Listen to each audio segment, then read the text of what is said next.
Hi అండి, నమస్తే, welcome to అప్పు స్పెషల్స్. ఈరోజు వీడియోలో చాలా హెల్దీగా ఇంకా సూపర్ టేస్టీగా ఉండే హై ప్రోటీన్ పౌడర్ ఎలా తయారు చేసుకోవాలో ఈ వీడియోలో చూపిస్తున్నాను. ప్రతిరోజు కూడా ఈ ప్రోటీన్ పౌడర్ వేసుకుని ఒక గ్లాస్ పాలు తాగితే చాలు మన శరీరానికి మంచి ప్రోటీన్స్ అయితే అందుతాయి. ఇప్పుడు ఇది ఎలా తయారు చేసుకోవాలో చూసేద్దాం. ఫస్ట్ అయితే స్టవ్ ఆన్ చేసి ప్యాన్ పెట్టేసుకుని ప్యాన్ కాస్త హీట్ అయిన తర్వాత 1 కప్పు వరకు బాదం పప్పులు వేసేసుకుని ఇలా దోరగా ఫ్రై చేసుకోవాలి. మంటను లో టు మీడియం ఫ్లేమ్లో పెట్టుకుని ఈ బాదం పప్పులు లోపలి వరకు వేగేంత వరకు వేయించుకోవాలి. ఇలా ఒక 10 నిమిషాలు వేయించుకున్న తర్వాత కాస్త కలర్ చేంజ్ అవుతుంది. ఇప్పుడు ఒక బాదం పప్పుని తీసుకుని ఇలా విరగ్గొట్టి చూసుకోవాలి. ఇలా లోపల వరకు వేగి మనకి లైట్ గోల్డెన్ బ్రౌన్ వచ్చేంత వరకు వేయించుకోవాలి. ఇప్పుడు ఈ బాదం పప్పులు ఇలా వేగిన తర్వాత మనం ఏ కప్పుతో అయితే బాదం పప్పులు తీసుకున్నామో అదే కప్పుతో సగానికి కాస్త ఎక్కువగా జీడిపప్పులు, సగానికి కాస్త తక్కువగా పిస్తా పప్పులు వేసేసుకొని ఇవి కూడా ఇలా దోరగా ఫ్రై చేసుకోవాలి. ఇప్పుడు ఈ జీడిపప్పు పిస్తా పప్పు కూడా జస్ట్ ఒక 2 to 3 మినిట్స్ వరకు వేయించుకుంటే సరిపోతుంది. ఇప్పుడు ఇందులోకి ఒక 8 యాలకుల వరకు వేసుకుని 1-2 మినిట్స్ వరకు వేయించుకోవాలి.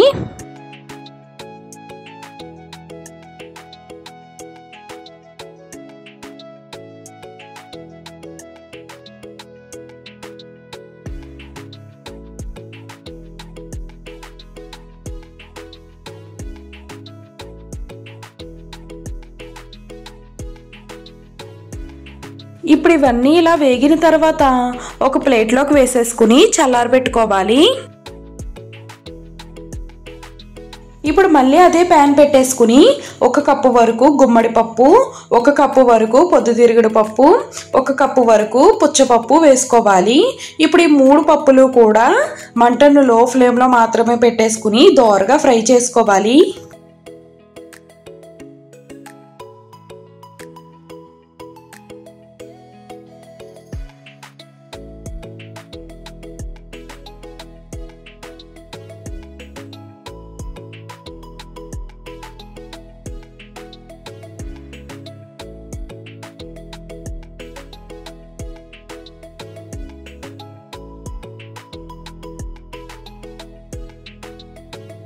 ఇప్పుడు ఇవన్నీ ఇలా వేగిన తర్వాత స్టవ్ ఆఫ్ చేసేసి ఒక ప్లేట్లోకి వేసేసుకుని చల్లారబెట్టుకోవాలి.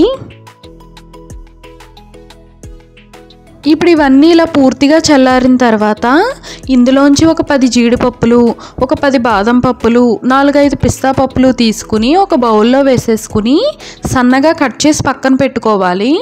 ఇవి లాస్ట్లో పౌడర్ చేసుకున్న తర్వాత యాడ్ చేసుకోవడానికి బాగుంటుంది. ఇలా ఈ పప్పులన్నీ కట్ చేసి వేసుకోవడం వల్ల మనకి ప్రోటీన్ పౌడర్ వేసుకుని పాలు తాగేటప్పుడు మధ్య మధ్యలో తగులుతూ ఉంటే ఆ టేస్ట్ అయితే చాలా బాగుంటుంది.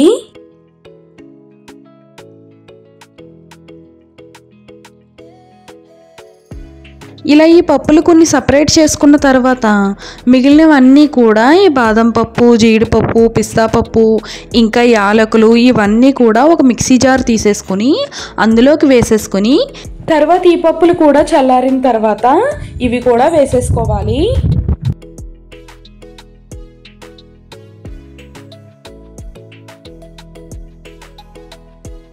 ఇప్పుడు ఇలా మూత పెట్టేసుకుని మధ్య మధ్యలో ఆపుకుంటూ మెత్తటి పౌడర్లా తయారు చేసుకోవాలి. ఇలా ఈ విధంగా ఇక్కడ వీడియో క్లిప్లో కనిపిస్తుంది కదా, ఇలా మెత్తటి పౌడర్లా తయారు చేసుకోవాలి. తర్వాత మనం సన్నగా చాప్ చేసి పెట్టుకున్న ఈ డ్రై ఫ్రూట్స్ ముక్కలన్నీ కూడా ఇందులో వేసేసుకుని ఒకసారి బాగా కలిపేసుకోవాలి. అంతేనండి, మనకి హై ప్రోటీన్ పౌడర్ అయితే రెడీ అయిపోయినట్టే. బయట కొనే పని లేకుండా చాలా హెల్దీగా ఇంకా చాలా టేస్టీగా ఈ ప్రోటీన్ పౌడర్ అయితే ఇంట్లోనే ఈజీగా తయారు చేసేసుకోవచ్చు. ఈ ప్రోటీన్ పౌడర్ కలుపుకున్న పాలను చిన్నపిల్లల నుండి పెద్దవాళ్ళ దాకా ఎవరైనా తాగొచ్చు. ఇలా తయారు చేసుకున్న ఈ ప్రోటీన్ పౌడర్ని ఒక ఎయిర్టైట్ బాక్స్లో కానీ లేదా ఇలా గాజు సీసాలో కానీ నిల్వ చేసుకుంటే మనకి ఒక 2 నెలల వరకు పాడవకుండా ఉంటుంది. అదే ఫ్రిడ్జ్లో పెట్టేస్తే ఒక 6 నెలల వరకు నిల్వ ఉంటుంది అన్నమాట. మనకి ఎప్పుడు కావాలితే అప్పుడు ఈ ప్రోటీన్ పౌడర్ వేసుకుని పాలు అయితే కలిపేసుకోవచ్చు.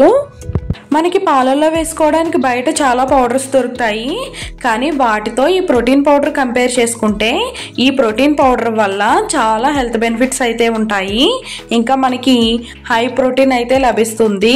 ఇప్పుడు ఈ ప్రోటీన్ పౌడర్తో పాలు ఎలా కలుపుకోవాలో ఇప్పుడు చూపిస్తాను. ఇప్పుడు ఈ పాలు కలుపుకోవడం కోసం ఇలా గ్లాస్ తీసుకుని అందులోకి 1 టేబుల్ స్పూన్ వరకు పంచదార వేసుకోవాలి. తర్వాత ఇందులోకి మనం తయారు చేసి పెట్టుకున్నాం కదా ప్రోటీన్ పౌడర్, ఆ పౌడర్ వేసేసుకోవాలి 1 టేబుల్ స్పూన్ వరకు.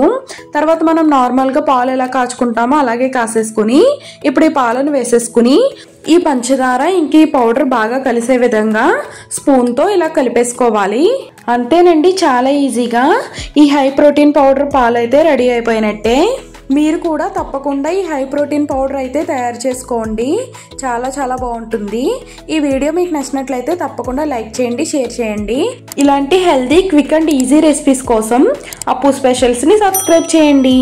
అలాగే పక్కనే ఉన్న బెల్ ఐకాన్ అయితే క్లిక్ చేయండి, అప్పుడే నేను ఏ వీడియో పెట్టినా మీకు నోటిఫికేషన్గా వస్తుంది. Thank you for watching.